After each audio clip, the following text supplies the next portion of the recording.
This is the Home Depot HDX manual score and snap tile cutter. You have a wheel. It's kind of blurry. This is a diamond blade wheel.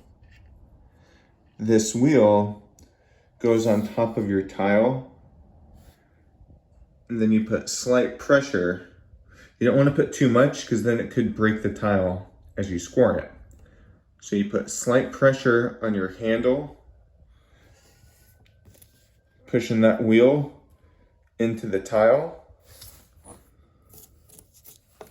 and then it makes sure the wheel goes all the way across.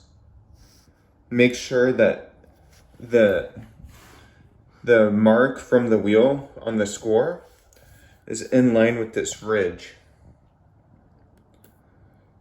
Then what you do is you put this part here.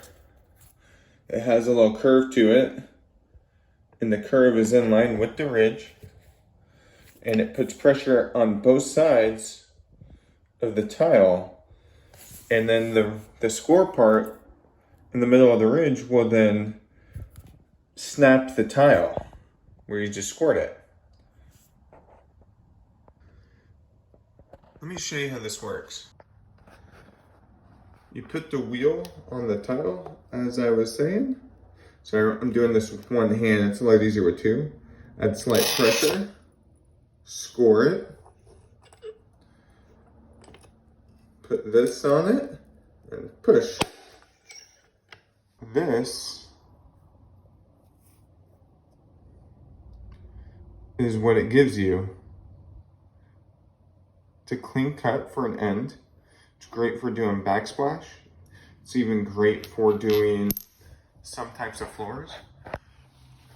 And this tile cutter can cut up to 14 inches lengthwise and 10 inches diagonally.